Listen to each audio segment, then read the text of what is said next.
ipaliwanag lang natin, no, kay Presbyrador yung ating side. Kasi dito guys, no, personal niyang sinabi, no, hayagan niyang ipiniliwanag na hindi ako sangayon, kukontrahin ko yan. Sabi ko nga sa inyo, walang problema sa pagkontra, walang problema kung ayaw, di po ba? Pero ang akin kasi dito, bakit hindi natin pwedeng bigyan ng pangalawang pagkakataon? Bilang isang kalingap, bilang isang kalingap partners, bilang isang kalingap reactor, dapat bukas tayo. Bukas tayo sa mga nakaraan na kung maaari naman may balik pa. Kumbaga nagbibigay tayo ng pagkakataon, nagbibigay tayo ng daan. Kasi kung pansinin natin, marami pong dating kalaban ang Kalinga, pero sa pagsisikap ni Kuya Bal, na muli silang nakabalik. At una dyan, di ba? Siguro kabisado nyo naman, yung dating kalaban ni Kuya Bal at ni Kalinga Prab na si Federico Santos, di ba? Nakabalik sa Kalingap. At dito naman sa mga Kalingap Angels na si Richelle, ano nangyari? Hindi nga na-i-vlog ni Kalingap Prab, pero nagtrabaho na po kay Kalingap Prab. Ibig sabihin,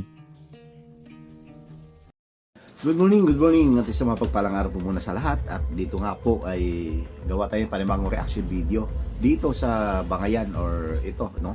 Pag-uusap ni Kuya Bobby 143 at itong si Berador, mga balbas. Karepa sa karepa, mga balbas. So, hindi nagkaintindihan or hindi nagkaunawaan o hindi lang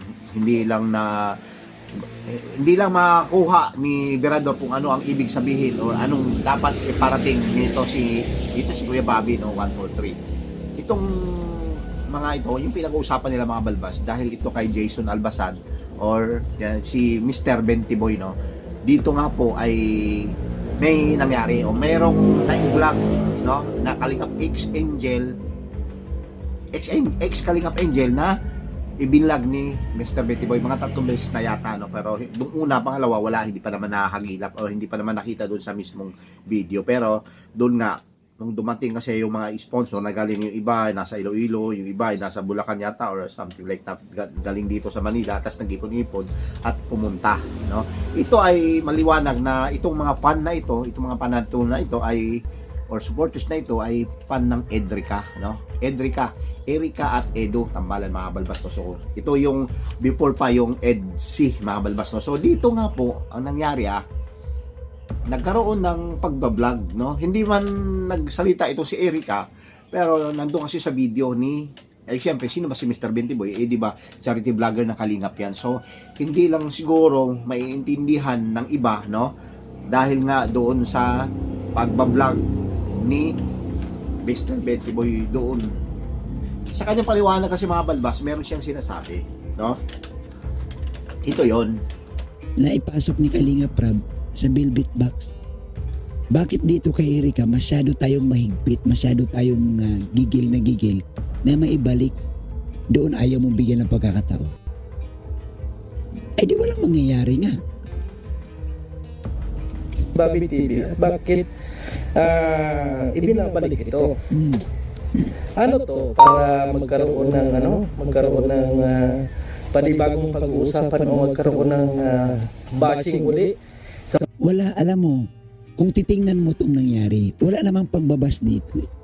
Kung ikay nanonood, kung ikay viewers na nag-oobserba, bakit? Ba't mo ibabas? Wala pa man eh. Kumbaga tayo, nagbibigay lang tayo ng ating opinion, tinitingnan lang natin yung pwedeng mangyari. Bakit magkakaroon ng basing? Nagkakaroon lang ng basing dahil nga kung ikay panatiko ng husto na sa tingin mo, gusto ko si ganito, gusto ko ganito ang para kay Boss Edo, dapat ganito siya lang talaga. Hindi po pwede. Yes? Bukas tayo sa mga nakaraan na kung maaari naman may balik pa. Kumbaga nagbibigay tayo ng pagkakataon, nagbibigay tayo ng Wala nang babalikan. Wala na, Kuya Bobby. Wala. Sige, tuloy. Wala na. Anong babalikan? Sige. daan. Mm-mm. Kasi kung pansinin natin, Mm-mm. marami pong dating kalaban ang Kalingap Oo. sa pagsisikap ni Kuya Bal, sa pagsisikap ni Kuya Bal na muli silang nakabalik. Yes, okay.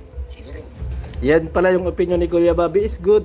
Tama naman yun, yung sinasabi ni Kuya Bobby, mga kaibigan, mga kalingap, na marami ang kalingap na mga kumalaban sa kalingap na tinanggap muli ni Kuya Bal Santos Matubang. Ang sa atin lang dito ay kung part ng love team ay mahirap nang ibalik. No, hindi naman doon sa pagbabalik sa kalingap, mga kaibigan. Open tayo doon, maganda yung reaction ni Kuya Bobby doon. Kasi ibig sabihin lang may kabutihang puso siya kasi nakikita natin na gusto pa rin niyang makatulong, no, about doon. Pero pagdating sa love team, wag na. Yun lang yung atin. oras na kumbaga parang malay natin, mas maganda yung pangalawang pagkakataon. Ay, hindi. May pagkakataon sa amin, Kuya Bobby. Hindi. Hindi yan. Hindi. Team kami? Team Pag-asa kami. Para lang daw ito sa mga supporters, para at least kahit paano ay malaman, no, yung pagbablog niya dyan at kasama nga si Erica, mga balbas, no, para lang ma-inform, no, na ito ay para sa lahat na alam naman natin na itong si Erica ay wala na sa Kalingap, no, so, pero pinagbibigyan lang kasi niya dahil nandun yung mga supporters nito, mga very talagang avid fan nito, at siyempre sponsor na rin, mga balbas, no. So ito sila yung gumastos dito sa pagkain dito, no, sa SM na nung kasama nga sila Erica, Mr. Betty Boy, Nanay, at dito sa mga sponsor na ito, no. So doon ay nag reaction, no, ito si Bobby 143, mga balbas natin. So doon sa kanyang reaction, yung naunang pinakita ko sa inyong clips, ay tahasan niya yung sinasabi na baka pwede namang merong pangalawang pagkakataon na pwedeng ibalik, no, si Erica bilang Kalingap Ex-Angel. Ito nasasabi ko ito, mga balbas, bakit? Dahil si Erica po ay makita naman natin kay Mr. Betty Boy, siya po mismo nagsasabi na may angking puso at kabaitan ang mga ito, no. So siguro dahil nga nagkaroon lang ng dati, na hindi pagkakaunawaan, na hindi natin malaman kung ano bang tutong dahilan, kasi hindi naman nagsasalita din itong si Erica, no, yung nanay niya. Kasi ngayon nagsalita rin kasi yung nanay niya after na nagkomento si Kalingap Prab doon mismo sa live, no, ni Kuya Bal, ay ni dito kay Berador, mga balbas, no, at si Bobby 143, no. So doon ay hindi gusto at ayaw, yung gustong ibig ipahiwatig ni Kuya Bobby ay hindi naintindihan ni ito, no, ni Berador, no. Pagkakaalam niya kasi, mga balbas, yung love team, yung Edrica, yung gustong ibalik ni Bobby TV 143, di ba? Kaya tinutulan ito agad, no? Hindi. Sabi ni Berador dito, hindi pa pwede mangyari ulit muli yung love team, no? Ito yung sinasabi ni Berador, Ngayon, nagpaliwanag uli itong si Bobby 143 at binigyang halimbawa yung mga dating ex or anti-Kalingap na tulad lang ni Federico Santos, no. Binabanatan dati si ito, no, mga Kalingap, lalo si Kuya Bal, ay bumalik at tinatanggap naman ni Kuya Bal, di ba? Yung mga anti, or kahit nga si Rachel hindi anti, i-clear natin, ito naman ay wala na sa Kalingap dahil nagsarili na rin, no. Meron na sariling channel at nag-charity, pero binigang halimbawa ito ni Bobby 140 na kinuha muli ng Velvet Box, na ang alam naman natin na sino ang ex founder or talagang may-ari ng Velvet Box ay kapartner ni Kalingap Prab. So doon binigyang halaga at nagpaliwanag dito si Kuya Bobby, no, bakit hindi bibigyan ng pagkakataon. Yun pala yung gustong iparating ni Kuya Bobby, hindi lang maintindihan ni Berador, mga balbas natin, no. So doon sa business or sa kung halimbawa man bumalik na ito, ay bigyan natin ng chance, kasi bakit yung iba ay nabigyan ng pangalawang pagkakataon. Yun yung gustong iparating talaga ni Kuya Bobby, pero hindi lang talaga maintindihan ni Berador, no. So doon di ba, itong si Kalingap Prab ay nagkomento, sabi niya bakit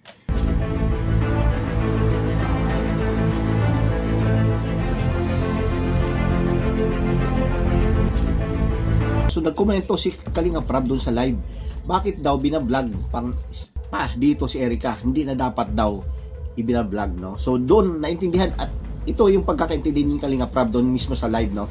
Doon sa love team. Kaya may pangalawa siyang komento na sinasabi niya dito, mga balbas, na EDC lang tayo, EDC sa una at huli na mga balbas, no? So, or wakas, no? So yun po, siguro kay Kalinga Prab ay wala naman kung saan man ang kanyang pagkaiintindi, siguro doon sa siguro love team, no?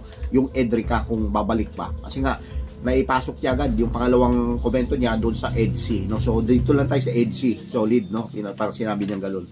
Pero ito kasi hindi natin dahil si Kuya Bobby kasi kapitbahay lang mga yan, no, di ba? Pag nag-jogging si Kuya Bobby 143 ay iyan kasama si Erica, or minsan nagkakasalubong sila, no? So minsan hindi natin maiwasang nag-usap-usap yung dalawa, di ba? Kasi nga kapitbahay. Kaya sa tingin ko, alam din ni Kuya Bobby kung anong ugali meron ng mga to na mabait. Ito kasi minsan mismo si Jason Albasan or si Mr. Bentiboy na ang nagsabi na mabait daw pala talaga itong mag-ina, mga balbas. So doon sa komento mismo ni Kalinga Prab ay nagkomento din itong kanyang nanay, no? Ang sabi ng kanyang nanay naman ay hindi na rin kami babalik sa Kalingap dahil magulo, no? So may sinabi siya kasing ganun, no? So yun, ang sa atin lang naman dito mga balbas ay wala naman, so kung sa ano man, no, kapayapaan ang ating hinihiling dahil ito ay nanahimik na, so nahalungkat lang muli dahil na-vlog nga siya ni Mr. Bentiboy. So wala kung sa ano man ito, ang sa atin lang ay nabigyan kasi ng ibang reactor na, at nireaksyonan mga balbas natin katulad sa atin, di ba? Pero yung gustong iparating kasi ni Kuya Bobby, yung mismong beneficiary ay gustong kung babalik man, bibigyan natin ng tsansa. Yun yung gusto niya iparating talaga mga balbas, hindi yung love team, no? So kung may love team man, baka bonus na rin yun, di ba? Kung magkakaroon man ng gano'n. So, yun lang po kasi hindi naman lingid sa kaalaman ng iba, may maraming fan. Kaya may mga pumupunta galing pa ng Iloilo na supporters ng Edrica ngayon ay doon sa vlog ni Mr. Bentiboy, di ba? Ibig sabihin, marami pa rin talaga nagmamahal, no? Marami pa rin suporta, di ba? Dito sa Edrica na tambalan. Kaya siguro doon at pagkaintindi ni Berador ay yun po yung gusto niya iparating na ay no. Wala nang tambalang Edrica, no? Yun yung kanyang sinasabi. Okay? So, yun lang po at thank you, God bless, at pabuhay po tayo lahat. Bye-bye!